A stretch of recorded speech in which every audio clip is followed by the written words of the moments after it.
പ്രിയപ്പെട്ട കുട്ടികളെ, ഈശോ മിശിഹായ്ക്ക് സ്തുതിയായിരിക്കട്ടെ. ഇന്ന് നാം പഠിക്കാൻ പോകുന്നത് കേരളത്തിലെ വിവിധ റീത്തുകളെക്കുറിച്ചാണ്. അതിനു മുമ്പായി നമുക്കൊന്ന് പ്രാർത്ഥിക്കാം. കൈകൾ കൂപ്പി കണ്ണുകളടയ്ക്കൂ. നിത്യപ്രകാശമായ യേശുനാഥ, ഇന്ന് ഞങ്ങൾ പഠിക്കാൻ പോകുന്ന കാര്യങ്ങൾ ഞങ്ങളുടെ ബുദ്ധിയെ പ്രകാശിപ്പിക്കണമേ. കുടുംബത്തിനും സമൂഹത്തിനും സഭയ്ക്കും ഉതകുന്ന മക്കളായി തീരാൻ ഞങ്ങളെ ഓരോരുത്തരെയും അനുഗ്രഹിക്കണമേ. പരിശുദ്ധ ദേവമാതാവേ, ഞങ്ങൾക്കായി മാധ്യസ്ഥം വഹിക്കണമേ. ആമേൻ. അപ്പോൾ കേരളത്തിലെ വിവിധ റീത്തുകൾ എന്ന് വെച്ചിട്ടുണ്ടെങ്കിൽ ലത്തീൻ റീത്ത്, സീറോ മലബാർ റീത്ത്, സീറോ മലങ്കര റീത്ത്. ആദ്യത്തേത് ലത്തീൻ റീത്ത്. കേരളത്തിൽ കൊല്ലത്ത് 4-ാം നൂറ്റാണ്ട് മുതൽ തന്നെ ക്രിസ്ത്യാനികൾ ഉണ്ടായിരുന്നു. അവിടെ നെസ്തോറിയൻ പാഷണ്ഡതയൊക്കെ ഉണ്ടായിരുന്നത് കൊണ്ട് ഡൊമിനിക്കൻ ഫ്രാൻസിസ്കൻ സന്യാസിമാർ അവിടെ വരികയും തങ്ങളുടെ പ്രേക്ഷിത പ്രവർത്തനം നടത്തുകയും അവിടെയുള്ള വിശ്വാസികളെ സത്യവിശ്വാസത്തിലേക്ക് നയിക്കുകയും ചെയ്തു. 1270-നും 1300-നും ഇടയിൽ ചരിത്രകാരനായ മാർക്കോ പോളോയുടെ വിവരണങ്ങളിൽ കൊല്ലം ക്രിസ്ത്യാനികളെക്കുറിച്ച് പറയുന്നുണ്ട്. ഡിസ്ക്രിപ്ത മിറാബിലിയ എന്ന പുസ്തകത്തിലൂടെ കൊല്ലം ക്രിസ്ത്യാനികളെക്കുറിച്ചറിഞ്ഞ ജോൺ 22-ാമൻ മാർപ്പാപ്പ കൊല്ലത്തൊരു ലത്തീൻ രൂപത സ്ഥാപിച്ചു.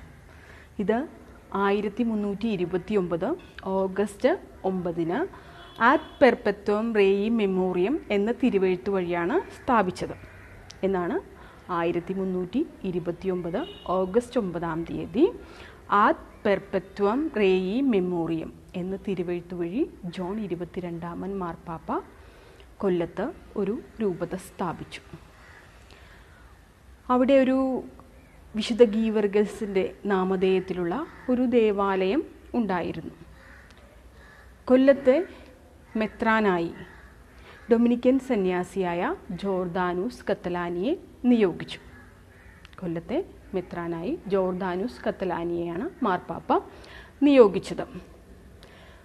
അതിനുശേഷം മാർപ്പാപ്പയുടെ പ്രതിനിധിയായി കൊല്ലത്തെത്തിയ ജോൺ ഡി മരിഞ്ഞോളി എന്ന ഫ്രാൻസിസ്കൻ സന്യാസി, അദ്ദേഹം കൊല്ലത്തെത്തിയത് 1348-ലാണ്.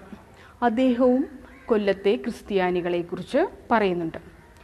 അതിനുശേഷം നൂറ്റാണ്ടുകളോളം കൊല്ലം ക്രിസ്ത്യാനികളെക്കുറിച്ച് അറിവൊന്നും ഉണ്ടായിരുന്നില്ല. 1329-ൽ കൊല്ലത്ത് ലത്തീൻ രൂപത സ്ഥാപിതമായെങ്കിലും കേരളത്തിൽ ലത്തീൻ സഭ സജീവമായി പ്രവർത്തനം ആരംഭിച്ചത് പോർച്ചുഗീസ് മിഷണറിമാരുടെ വരവോടുകൂടിയാണ്. എന്നാണ് പോർച്ചുഗീസ് ഇവിടെ വന്നതെന്നറിയാലോ. 1498-ൽ വാസ്കോഡ ഗാമയുടെ നേതൃത്വത്തിൽ ഇവിടെ എത്തിച്ചേർന്ന പോർച്ചുഗീസ് മിഷണറിമാർ സുവിശേഷ പ്രഘോഷണം നടത്തി.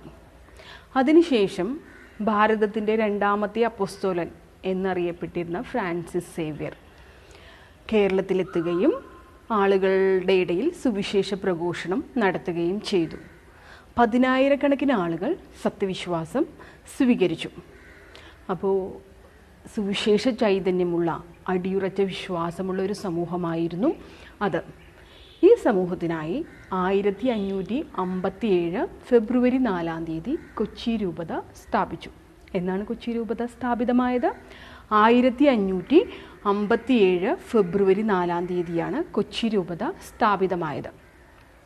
അതിനുശേഷം അനുദിനം ക്രൈസ്തവ സഭ, ലത്തീൻ സഭ വളർന്നു വന്നു.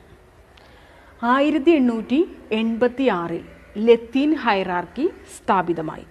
1886-ലാണ് ലത്തീൻ ഹൈറാർക്കി സ്ഥാപിതമായത്. വരാപ്പുഴ വികാരിയത്തിനെ കേരളത്തിലെ ആദ്യത്തെ അതിരൂപതയായി ഉയർത്തി. വരാപ്പുഴ വികാരിയത്തിനെ കേരളത്തിലെ ആദ്യത്തെ ലത്തീൻ അതിരൂപതയായി ഉയർത്തി. അതുപോലെ തന്നെ കൊല്ലം രൂപതയെ സാമന്ത രൂപതയായി പുനഃസ്ഥാപിക്കുകയും ചെയ്തു. വരാപ്പുഴ അതിരൂപതയുടെ കീഴിൽ വരുന്ന രൂപതകളാണ് കൊച്ചി, കോട്ടപ്പുറം, വിജയപുരം, കണ്ണൂർ, കോഴിക്കോട്, സുൽത്താൻപട്ടം. ഈ രൂപതകൾ വരാപ്പുഴ അതിരൂപതയുടെ കീഴിലാണ് വരുന്നത്. 2006-ൽ തിരുവനന്തപുരം രൂപതയെ രണ്ടാമത്തെ ലത്തീൻ അതിരൂപതയായി ഉയർത്തി. 2006 തിരുവനന്തപുരം രൂപത അതിരൂപതയായി ഉയർത്തപ്പെട്ടു. തിരുവനന്തപുരം അതിരൂപതയുടെ കീഴിൽ വരുന്ന രൂപതകളാണ് കൊല്ലം, ആലപ്പുഴ, പുനലൂർ, നെയ്യാറ്റിൻകര എന്നിവ. 12 രൂപതകളായി ഏകദേശം 20 ലക്ഷത്തിൽ പരം വിശ്വാസികളാണ് ലത്തീൻ സഭയ്ക്കുള്ളത്. അടുത്തതായി സീറോ മലബാർ സഭ. ഭാരതത്തിൽ ആരാണ് സുവിശേഷം ആദ്യമായി പ്രഘോഷിച്ചത്? വിശുദ്ധ തോമസ് ലീഹ. അപ്പോൾ വിശുദ്ധ തോമസ് ലീഹ സുവിശേഷം പ്രഘോഷിക്കുകയും ആളുകളെ ക്രിസ്തുമതത്തിലേക്ക് കൊണ്ടുവരികയും ചെയ്തപ്പോൾ ആ പാരമ്പര്യത്തിൽ രൂപപ്പെട്ട ആളുകൾ മാർത്തോമ ക്രിസ്ത്യാനികൾ എന്നാണ് അറിയപ്പെട്ടിരുന്നത്. മാർത്തോമ ക്രിസ്ത്യാനികൾ 4-ാം നൂറ്റാണ്ട് മുതൽ 16-ാം നൂറ്റാണ്ട് വരെ ഇവരെ നയിച്ചിരുന്നത് പേർഷ്യയിലെ മെത്രാന്മാരായിരുന്നു. അതുകൊണ്ട് തന്നെ പേർഷ്യൻ ഭാഷയായ സുറിയാനിയും ആരാധനാ രീതികളും ഇവിടെ പിന്തുടർന്നു പോന്നു. അതുകൊണ്ട് ഇവർ സുറിയാനിക്കാർ എന്നാണ് അറിയപ്പെട്ടിരുന്നത്. സുറിയാനിക്കാർ എന്നാണ് അവർ അറിയപ്പെട്ടിരുന്നത്. 1897 വരെ ഇവരെ നയിച്ചിരുന്നത് ഈശോ സഭാ വൈദികരും കർമ്മലീത്ത വൈദികരുമായിരുന്നു. അപ്പോൾ ഈ ഈശോ സഭാ വൈദികർക്കും കർമ്മലീത്ത സഭാ വൈദികർക്കും സുറിയാനി ഭാഷയിൽ പ്രാവീണ്യം കുറവായതുകൊണ്ട് ഒരു പരിധിവരെ ലത്തീൻ ആരാധനാക്രമങ്ങൾ സ്വീകരിക്കേണ്ടതായിട്ട് വന്നു. അവർ മാർപ്പാപ്പയോട് തദ്ദേശീയനായൊരു മെത്രാനെ തങ്ങൾക്ക് വേണമെന്ന് നിരന്തരം ആവശ്യപ്പെട്ടുകൊണ്ടിരുന്നു. അവരുടെ നിരന്തരമായ ആവശ്യം പരിഗണിച്ച് ലിയോ 13 മാർപ്പാപ്പ 1897 മെയ് 20 കൊതിയാം പ്രീതാം എന്ന തിരുവെഴുത്ത് വഴി കോട്ടയം, തൃശ്ശൂർ വികാരിയത്തുകൾ സ്ഥാപിച്ചു. 1897 മെയ് 20 കൊതിയാം പ്രീതാം എന്ന തിരുവെഴുത്ത് വഴി കോട്ടയം, തൃശ്ശൂർ രൂപതകൾ സ്ഥാപിച്ചു. അങ്ങനെ ലത്തീൻ സഭയിൽ നിന്ന് ഇവരെ പൂർണ്ണമായും വേർപെടുത്തി. 1923 ഡിസംബർ 21 11-ാം പിയൂസ് മാർപ്പാപ്പ സീറോ മലബാർ ഹൈറാർക്കി സ്ഥാപിച്ചു. 1992 ജോൺ പോൾ II മാർപ്പാപ്പ സീറോ മലബാർ സഭയെ മേജർ ആർക്കി എപ്പിസ്കോപ്പൽ സഭയായി ഉയർത്തി. അടുത്തത് സീറോ മലങ്കര സഭ. കൂനൻകുരിശ് ശബ്ദത്തെക്കുറിച്ച് നമ്മൾ പഠിച്ചില്ലേ? 1653 ജനുവരി 3 കൂനൻകുരിശ് ശബ്ദം.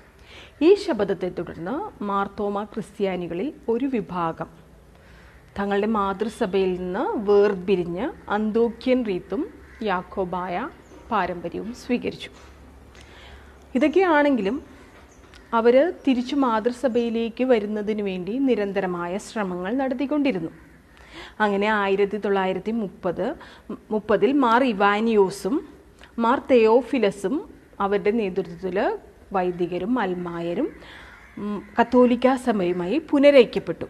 അങ്ങനെ രൂപീകൃതമായതാണ് സീറോ മലങ്കര സഭ.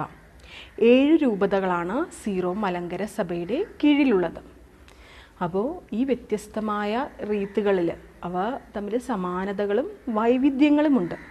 ക്രിസ്തുവിലുള്ള വിശ്വാസം പ്രഘോഷിക്കുകയാണ് ഓരോ റീത്തും ചെയ്യുന്നത് വ്യത്യസ്തമായ മാർഗങ്ങളിലൂടെ. ആ വ്യത്യസ്തത സാർവത്രിക സഭയുടെ മനോഹാരിതയെ ഇല്ലാതാക്കുകയല്ല ചെയ്യുന്നത്, അത് പരിപോഷിപ്പിക്കുകയാണ് ചെയ്യുന്നത്. സാർവത്രിക സഭ പ്രാദേശിക സഭകളുടെ വ്യത്യസ്തതയെ അംഗീകരിക്കുന്നുണ്ട്. റീത്തുകളുടെ വൈവിധ്യം 4ആയി തിരിക്കാം. ഒന്നാമതായി സ്വന്തമായ ആരാധനാക്രമം. ഓരോ റീത്തുകളും തങ്ങളുടെ ഉത്ഭവത്തിൻ്റെ അടിസ്ഥാനത്തിൽ എന്നാൽ തിരുസഭയുടെ നിയമങ്ങൾക്ക് വിധേയമായി സ്വന്തമായ ആരാധനാക്രമം രൂപീകരിച്ചിട്ടുണ്ട്. പ്രാർത്ഥനകളും ഒക്കെ വ്യത്യസ്തമായി ഓരോ റീത്തുകളും വ്യത്യസ്തമായ രീതിയിലാണ് കൊണ്ടുപോകുന്നത്. രണ്ടാമതായി ആധ്യാത്മികത.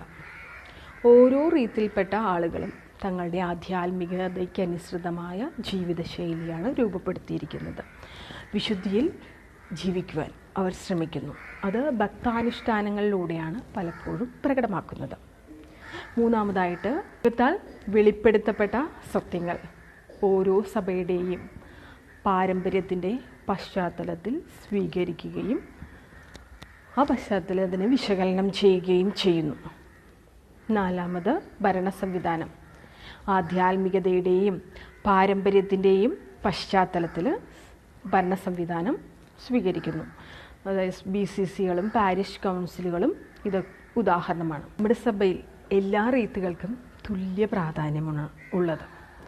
ഒന്ന് മോശമാണെന്നോ ഒന്ന് മേലെയാണെന്നോ എന്നൊന്നും കരുതുന്നില്ല. എല്ലാ സഭകളുടെയും ഉദ്ദേശമല്ല, എല്ലാ റീത്തുകളുടെയും ഉദ്ദേശം യേശുവിനെ പ്രഘോഷിക്കുക എന്നതാണ്. ലോകമെങ്ങും പോയി സുവിശേഷം പ്രഘോഷിക്കാൻ ആഹ്വാനം ചെയ്ത യേശു ക്രിസ്തുവിൻ്റെ വാക്കുകൾ നമ്മുടെ ജീവിതത്തിൽ സ്വീകരിക്കാൻ ബാധ്യസ്ഥരായവരാണ് ക്രിസ്ത്യാനികളായ നാം ഓരോരുത്തരും. അപ്പോൾ നമ്മുടെ ജീവിതത്തിലൂടെ നമുക്ക് യേശുവിൻ്റെ സാക്ഷികളായി മാറാം. ഇതാ ഒരു നല്ലൊരു ക്രിസ്ത്യാനി എന്ന് മറ്റുള്ളവരെ കൊണ്ട് പറയിപ്പിക്കാൻ തക്ക വിധത്തിൽ നമ്മുടെ ജീവിതത്തെ നമുക്ക് രൂപപ്പെടുത്താം. അപ്പോൾ ഇന്ന് ഈ ക്ലാസ്സിനെ അടിസ്ഥാനമാക്കി നിങ്ങൾ ചെയ്യാനുള്ള ഒരു പ്രവർത്തനം എന്താണെന്ന് വെച്ചാൽ, നമ്മുടെ ലത്തീൻ രൂപതകളുടെ മെത്രാന്മാരുടെ പേരുകൾ കണ്ടുപിടിക്കുക. ലത്തീൻ രൂപതയിലെ 12 രൂപതയിലെയും ഇപ്പോഴത്തെ മെത്രാന്മാരുടെ പേരുകൾ കണ്ടുപിടിച്ച് നിങ്ങളുടെ ക്ലാസ് ടീച്ചർക്ക് അയച്ചു കൊടുക്കുക. നമുക്കൊന്ന് പ്രാർത്ഥിച്ചാലോ? കാരുണ്യവാനായ ദൈവമേ, ലോകമെങ്ങും പോയി സുവിശേഷം പ്രഘോഷിക്കുവാൻ ആഹ്വാനം ചെയ്ത അങ്ങയുടെ വാക്കുകൾ സ്വീകരിച്ചുകൊണ്ട് മറ്റുള്ളവരിലേക്ക് സുവിശേഷ ചൈതന്യം പകർന്നു കൊടുക്കുവാൻ തക്കവിധത്തിൽ ഞങ്ങളെ രൂപപ്പെടുത്തണമേ എന്ന് അങ്ങയോട് ഞങ്ങൾ പ്രാർത്ഥിക്കുന്നു. പരിശുദ്ധ ദൈവമാതാവേ, അതിന് ഞങ്ങൾക്ക് ശക്തി നൽകണമേ, ഞങ്ങൾക്ക് കാവലായിരിക്കണമേ, തുണയായിരിക്കണമേ. ആമേൻ.